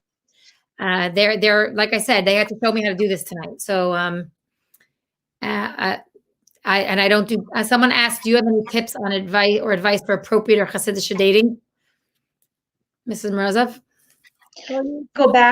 Let me go back one moment to the previous question. When in high school, yes, in high school, and again in seminary, and again when dating, and again when engaged. All the time. All the time. We chas v'shalom, not in admonishing ways, but in positive. Look how holy, and I like. There's a tool that I like. We have in our house. It's called the Sefer HaShluchim. It's 4 volumes of albums of the Rebbe's family. Way back when, I think it was Tafshin Nun, maybe Aleph. I don't remember. The Rebbe requested that every shliach should send in a family picture. And if you look through those pictures, you see how royalty poses. We lost that art, but by looking over, and so if you notice a beautiful family picture or a beautiful picture online where they see the news, you could comment on that. Wow, look how they're posing. It's so edel, it's so beautiful, it's so refined, it's so machastic, it's so royal, so Chassidish. It's something we have to teach. We can't putting down never works. But right. Some people have that refinement, and sometimes if you point it out to them, just like your younger children, even when they're very little, if they sit down in a very unbecoming way with their feet like all spread out, you can see their, let's say, underwear. There's a nice way of telling them, oh, now you're 3 years old, you're a lady, there's a lady way, there's an adult way, so there are many things that we have to teach our children that maybe naturally they don't get. So this is just one more thing. I don't know if I'm saying something controversial now or not, so whoever's listening, the boys are not taught. We assume that they know, they don't. There's no bias Yehudi classes for the boys. And a lot of them would do better if they would know better. And it used to be the concept, don't talk to the boys about these concepts, they shouldn't think about marriage, It's like, shh. There's a lot of exposure nowadays, even to the best of the best. And therefore, is it a great service that we don't talk about this at all? I'm not sure. The next question is about tips and advice for dating. So first of all, you have, I don't like the word dating. It's really shidduchim, meeting for shidduchim purposes. I don't know, to me, dating is a goyish word. I don't know why. I think the Rebbe called a pegisha. A pegisha is a date. A date is a yoim. I don't know how you translate the words in Hebrew and Lashon Kodesh. But the first thing is to read the Svarim, read Eternal Joy, okay, just to get the right flavor. On a practical level, there are mashpiyos who have married off children and many more. I mean, halavai, they should give me an opportunity that, more of my children should be in the process of Hashem and have this dilemma. But speak with your Rav what those guidelines are. For example, should they meet in a home, or should they meet, what kind of places are appropriate? Should they, or at what point if things would change? If even where they're comfortable in different venues, I mean, maybe I'm exposing some private information now, but way back when I was in the meeting for Shidduchim purposes age, at one of those meetings, we planned to meet at a certain place, but there was like blasting Goyish music in the background, and it wasn't planned for.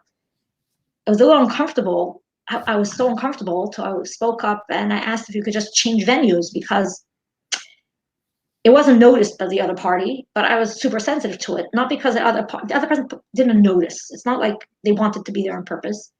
But sometimes we have to point it out. We have to plan. My children recently, and we, as a mother, we have to make phone calls. Is there going to be any other events going on at that time? What time do you open? Who sits in the bar? Like, do you go to those places? Listen, ideally, there are some places here that in Crown Heights where you can meet in somebody's house. It's not a yichud because the people are in the other part of the house and they set it up. You have that productive meeting. You don't have to necessarily go to places. Sometimes it's the practical thing to do. So there's the location, what you do at that place. There's appropriate conduct and appropriate menschlichkeit even.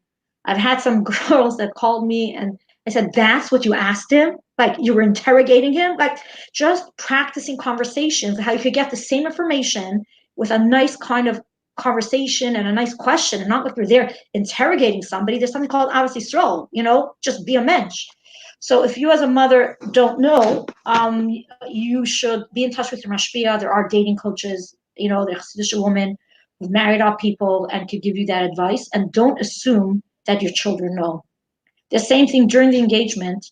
They shouldn't be discussing anything about the physical aspect of the relationship. They shouldn't be discussing with each other, should I take the pill, should I not take the pill?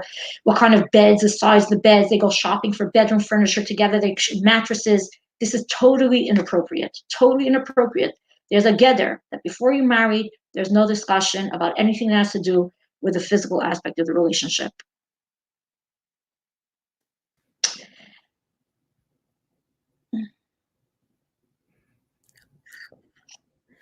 Okay, there's a hot topic that Ruthie opened up the Pandora box. How do you say that in English? Pandora's box, that's it. Okay, I'm getting a good English vocabulary. I learned a lot of new things these days. I just want to say one more thing about boys and dating. I mean, they do sometimes speak to their friends, but just practical stuff like, is there parking? Are they going to make their Kallah walk 50 blocks because there is no parking? So really tell your sons to do a dry run the night before, get in a car, do a dry run, read the parking signs, see if there's a parking garage, how expensive is it going to be? That's just a really practical dating tips advice, if that's what you wanted to hear.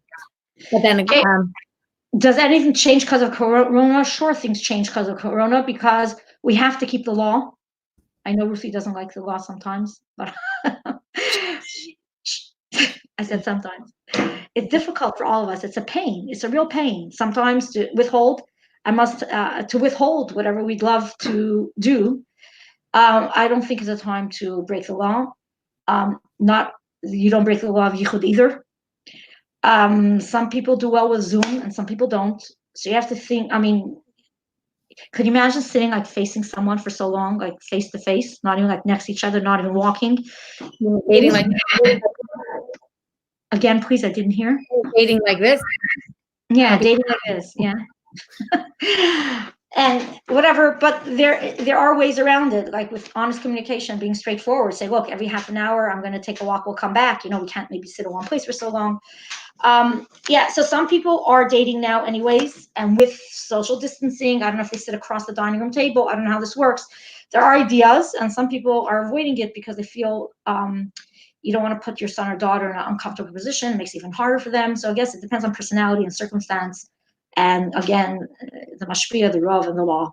Getting back, so there's 2 more questions that came up here, which is about, changes of corona at the wedding. How are you going to dance? Could the mechatanim even kiss? Could the mechatanistas kiss the kallah? Could the mechatim kiss the chassan? Could they hold hands under the chuppah? Could they dance together? You have to work it out. Go every step of the way. And hopefully, Mirza Hashem, now we're in the middle of Sfiras Omer. We anticipate by the time Ag comes around, things will only get better. And by the time Shavuos comes around, things will be super better. So I don't know if now is a practical time to deal with that, because hopefully we don't have to make those plans. And those plans, just like that's what I keep saying. My wedding's my wedding is 2 days before Shavuos. So yeah. And it said there was one more question. This is for you. We have 2. The one that we spoke about before. And then can you elaborate on how yichud issues may come up for late dating, when you're coming home late for a long time? And is there any difference in yichud rules with shidduchim meeting versus when engaged? I think it does change. Yes. When you're engaged, I believe it's called you use the status of liba gaspa, which in its exact translation is. So when you go ahead. Okay, I don't know what's wrong with my sound. I guess if we both talk maybe at the same time, I don't hear anyone or anything. So I'll raise my hand. Yes, when you're meeting for shidduchim purposes, you're uncomfortable with each other. It's raw, it's new.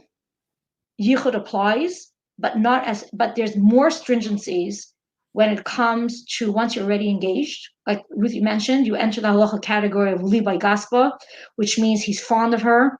He'll step in to protect her. People are used to seeing them together, so they won't ask questions. They'll cover for each other, and therefore, according to many poskim, it's not enough that the door is open. A pesach basoch isn't enough. So late at night, there's less people around. Even in broad daylight, certain parks, especially nowadays, I don't know about parks. I haven't been in parks, but certain locations, like in the middle of the winter, certain parks are empty. So even in broad daylight. You have to be in a place where people could, even at night, people could see you if you're driving at night. Is somebody looking into the car? Are there people in the streets that can look in the car, or there's secluded streets? You could speak to your local rav about those guidelines, because it also depends on your city. If you're in the suburbs or you're in Crown Heights, etc. And also depends if you're middle of Tishrei, where there's guests 24/7. There's people on the streets the whole time, versus the quieter times of the year where now. Yep. So speak with your Rav. It depends on location, but you have to do research. It's not like a list. There are variables there. Back to the birth control. I don't know if the question is about using birth control once you're married because you don't want to have children right away, or about using hormonal manipulation to avoid chapas nida. So what is the question? The question was, I said you're going to elaborate on the trend that girls come to the Kallah class with the that they're going on birth control right when they get married and they're staying on for 6 months.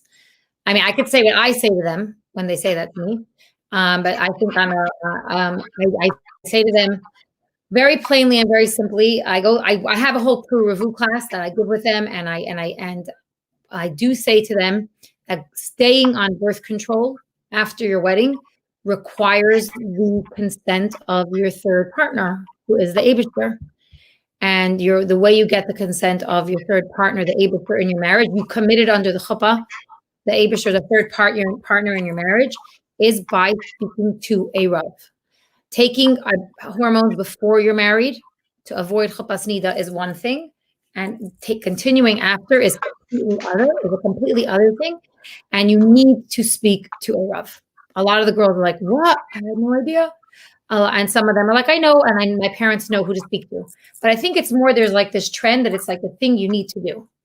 And if we could give Mrs. Morozow tips for the mothers to speak to their daughters about this from you, that would be great. I don't know if there's specific tips because, again, it's about the relationship issue. If you don't have a good relationship, she'll do what she wants anyways. She'll go to the doctor. It's a little too late. But it's something that should be discussed way before. The whole concept of the beauty and the bracha, and it's about amuna and bitachon, and you get married, we're committed. The first bracha, like, look at the Rebbe's answers. If there's actually a lot of things, nice things are posted on the faucet of blogspot.com. Different answers from the Rebbe, different sichas and snippets. We have to be well armed because if we have the information in the original, then we have what to say at the right time. So again, if the relationship is healthy, bring it up. Don't wait for the day before the wedding. I would say more. Do you have an openness? Like, I mean, some girls are not as open as others. But yeah, there is a lot of amazing information. We have beautiful, like if you want it from any of us, we have beautiful sichas and letters back and forth from the Rebbe with when the Rebbe was addressing this issue with amazing, tremendous amounts of passion. There's even a video I showed them a beautiful video. There is a lot of information as a mother. If you want it, we have it for you. We have it for you, and it's good to read it and read it again and read it again because every time I read it, I learn something new. We try our best, but it's more that they just think that it's the thing to do and kind of dissuading them from, speaking to them about why they want to do it and what their reason is. I don't pry if they come to me that it's a, fait accompli. I just let them know that it's important that they have a Rav's a heter from a Rav to do it. But if they're waffling, if they're vacillating, if they're not sure, and if it's always good to have the information. You and us. I mean, I have a little. It's good for you to have it. So I want to add two things. First of all, Ruthie touched upon a very important point about not prying. There are some girls and maybe even some boys that they need halachically a heter not to have a child right away for whatever emotional, physical reason. People have health issues. And if we come and paint this whole big picture and bitachon, whatever, it can be very insensitive. So it's a very fine balance. So if you know your child suffers from anxiety or some other mental health issue or as a physical ailment or the chassan does that may pose a difficulty to have children right away, don't wait till last minute. This is a sensitive issue. Speak it over with the Rav, because if she needs to go on birth control, it's not a last minute thing. It's always easier to do it well in advance, to ease her body into whatever it is that's needed. So we have to be very, very sensitive and not just like everybody. We can't make like this huge blanket statements because there are a percentage of people that al pi halacha is part of taking care of their health. There's a mitzvah puravu and there's a mitzvah of nishmat ma'av nafshi seichem. Which one overrides which? The Rav will decide, and once the Rav decides, we taharenu, like Chassidishe posted earlier, is a great resource of the right choices if it's needed in the beginning of the marriage. Okay, and of course the chassan, no one should go behind anyone's back. That's not a good idea unless the Rav specifically says don't tell your chassan that you're doing it, which is very rare, and it's got to be like a real emergency. But this has to be thought out and done in a very sensitive way. But on the other hand, as Kallah teachers who are dealing with girls that because it's a trend and everyone does it and why should I have a baby right away, we try to address it. But the truth is right now it should be addressed in high school and in seminary and all like way before. It's a mindset. And if they have the right hashkaf and mindset over and over again, because don't forget, we're competing with a huge beautiful world that's not yet a gan. We're working on Hashem's presence here. And it's a very tough competition. So because the klipa is so strong, they have to hear it in many, many different ways so they can make the right choices for themselves. Again, we have to be sensitive. There are exceptions. I have, let's say, sometimes there's a girl that went through a trauma or her best friend had a horrible divorce and she heard about it and she has such insecurity. Like we cannot dismiss when it's really a shaila, and a shaila should be asked. That's one category of people. And because we don't always know that, as Kallah teachers, we have to be very, very careful, to go between, the rock and the hard place. But for the most part, we just want to make you aware of what's happening. And if you need the Kallah teacher's help privately, we'll be happy to get involved. But it's not always something easy to address at such a time. People are not necessarily, on one hand, they may It's their time to open to new things. Like when we talk about hair covering, some of them had preconceived negative ideas, and now that it's fresh, it's new, we could work on making things work beautiful from the outset. We could try, but we're just addressing a trend. It's not a one size fits all. Again, it's a combination, the circumstance, the relationship, communication, the role, I want to say about that. Not about that, about the, a lot of times the mothers look at Kallah teachers as they think that we might be like the mediator. Like, can you tell my daughter this? Can you tell my daughter that? And my obligation as a Kallah teacher is to teach her what I know in the best way that I can. And if you're having a, friction with your daughter, I'm speaking for me, not anybody else, but I'm not comfortable getting involved to the point that it will harm what I'm telling her if she thinks that it's coming from you, from the mother. You could give me thoughts and things that you want me to emphasize, all of us, like I have no problem with that. But asking the Kallah teacher to be like the mediator kind of is it's not healthy for her to be able to absorb what I'm giving her. I just want to put that out there because I think it's important. That's basically it. Okay, so it's the other hand. I'm trying to think. Okay, I forgot to answer the question about using hormonal manipulation to avoid chuppahs nida. I'm not here to tell you yes or no. You could ask a shayla Yerov. It's a halachic issue, meaning if you're required halachically to use hormones to avoid chuppahs nida, or you can let nature take its course. Like how if you're supposed to, or it's up to you, speak to your Rav. I'm not getting involved in that, but I want to tell you one thing. It's important that if you do choose to do the hormonal route, that it's done the right way, because if it's done the wrong way, it could cause more harm with staining issues and other issues. It's got to be done the right way. So those of you that have access to a frum doctor that deals with this the whole time, that's great. Those of you that don't, maybe you live on shlichus and there's maybe you have a most amazing, fantastic doctor who's so nice and kind, but he may not have the knowledge in this particular field, meaning that in halacha, staining is a little dot on a bdika cloth, and in medical science, that's totally irrelevant. So he may not be familiar when you say, well, this caused staining, he'll say, nah, it's not a big deal, when really for Taras Mishpacha it is. So that's the case, that's where Taharenu comes in. They could advise you what to tell your doctor to prescribe and how it should be prescribed the proper way. There are different ways to do this. There's one shita that everyone should go on, kind of the agestin, the vacation pill, just wait till right before the wedding, and for 2 weeks, if you up to 2.5 weeks, take the pill, push off your wedding, and it's Israel, that's what they do, like Primolitnar, agestin, or Thindrone, whatever it is, and whatever.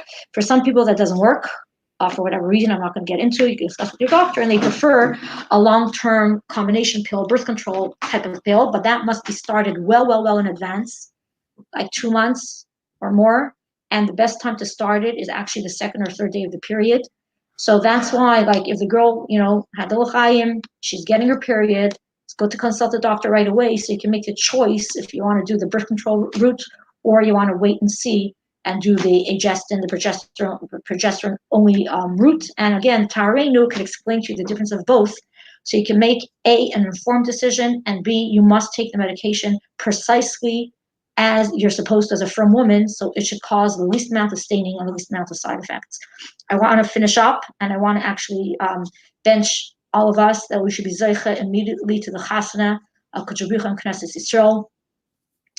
Mamish, in a moment's notice, we should see the whole reversal of the Golus, and we should open our eyes, and we should, like the Rebbe says, that when Mashiach will come, not only will it be a communal wedding where Yidden and the Jewish people will have kind of the greatest chasana of all, because the Nisuin will be completed, but the Eibishter will be a personal chasana. The Eibishter's personal marriage with every individual. So let's look forward and wish each other Mazel Tov.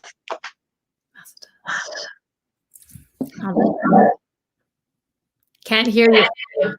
Can't hear you. There we go. Sorry. Thank you so much, Mrs. Morozow and Mrs. Sperlin, for this incredibly informative session. I hope that all the mothers listening here really took the time to enjoy and take notes and think about all the things you'd want to discuss with your child at whatever stage your child is up to. And as Hashem, we should all celebrate Simchas with Mashiach now.